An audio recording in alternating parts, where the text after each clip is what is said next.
Spider-Man's iconic look is known worldwide through his appearances in comics, cartoons, and cinema.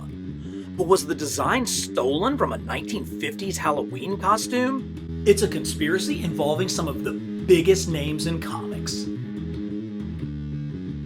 Hey y'all, welcome back to Carbon Scoring, the best place for comics history and action figures. But today, we're diving into a Halloween mystery. As everyone knows, Spider-Man was created by artist Steve Ditko and writer Stan Lee. He made his debut in August of 1962 in the 15th and final issue of Amazing Fantasy. The Web Slinger was an immediate success and quickly was given his own comic, even if Stan couldn't quite remember his lead character's name from time to time. Pretty straightforward origin, right? Stan had originally asked Jack Kirby to draw Spider-Man. The King had already co-created the FF and the Hulk with Stan, but after reportedly producing 5 pages of art, Stan switched gears and gave the book to Ditko. Those pages have been lost to time, but supposedly Kirby's version, a teenage orphan with a magic ring that turns him into an adult superhero, was considered too similar to Kirby's Archie Comics character, the Fly. At this point, it's pretty well established that Steve Ditko came up with Spidey's unique look, the full face mask, the red and blue costume, and the web patterns. But every idea has to come from somewhere, right? This is where the Ben Cooper Costume Company comes in. Founded in Brooklyn in 1937, Ben Cooper became the leading Halloween costume maker from the 1960s through the 1980s, owning up to 90% of the market share. In fact, here is a very young Carbon Scoring in his Ben Cooper 1970s Batman costume. No, seriously, I had an imaginary friend named Robin, and my parents took me to see a psychiatrist. So like and subscribe? In 1963, the company produced the first ever licensed Marvel product, this amazing Spider-Man suit. There are so many more twists to this story, but let's take a look at the actual Spidey costume that I have. So it came in this suit, Spider-Man, sizes 8 to 10, and before we open it up, I just want to show one thing. The kid in the Superman costume holding his thumb over Davy Crockett's rifle is just absolutely priceless. So let's see what we have inside.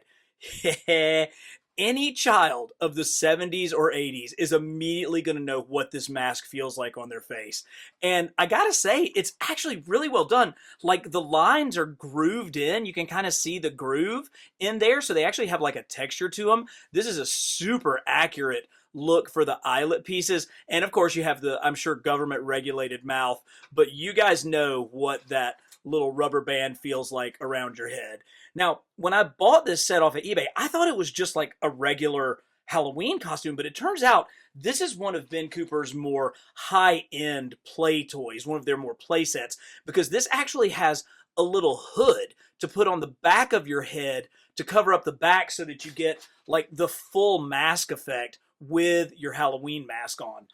The suit itself is all cloth, so it's none of that like garbage bag plastic. And you can see when we lay it out, it's actually super accurate for Spider-Man's costume. You've got kind of the red web lines on the arms, you have the V shape to the chest piece, and you've got the big spider. Now granted, there's like a lot of kind of activity going on with this yellow, but it's really, really sweet. The back actually has buttons, so instead of just like a simple little zipper, it actually has buttons on it to button the back up.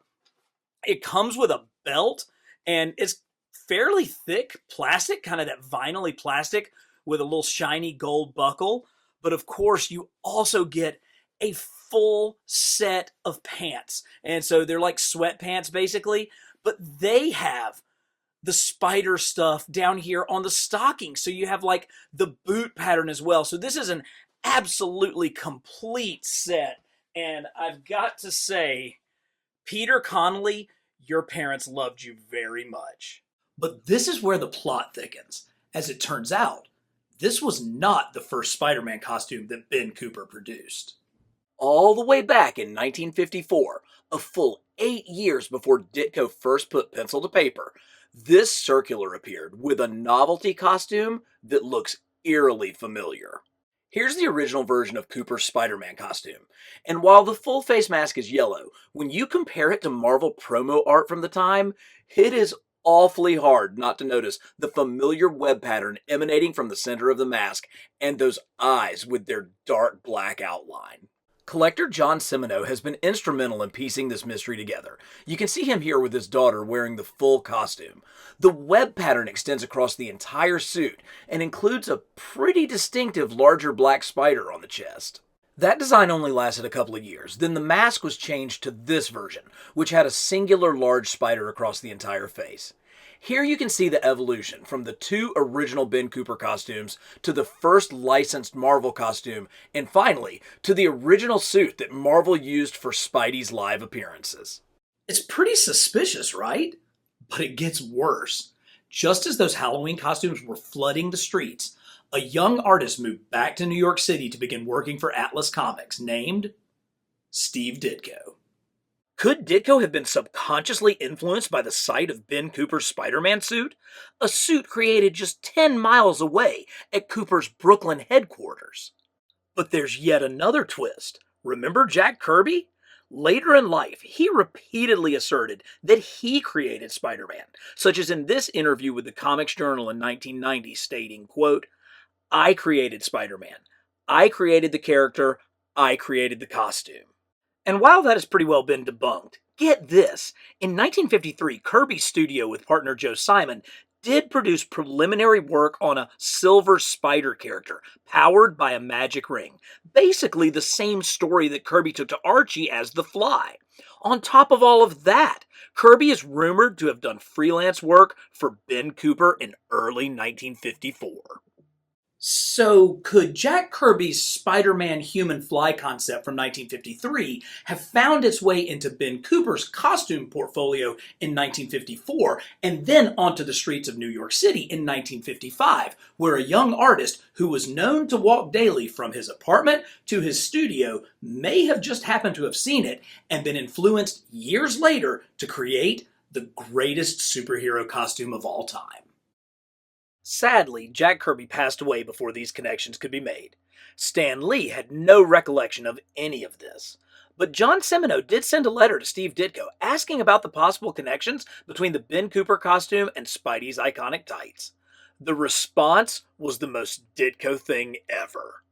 Dear John, the burden of proof is on the person who makes the assertion claim charge. Some clipping, etc., are not rational proof of anything, but some clippings, etc. Regards, Steve Ditko. I'm not sure we're ever going to be able to fully solve this one.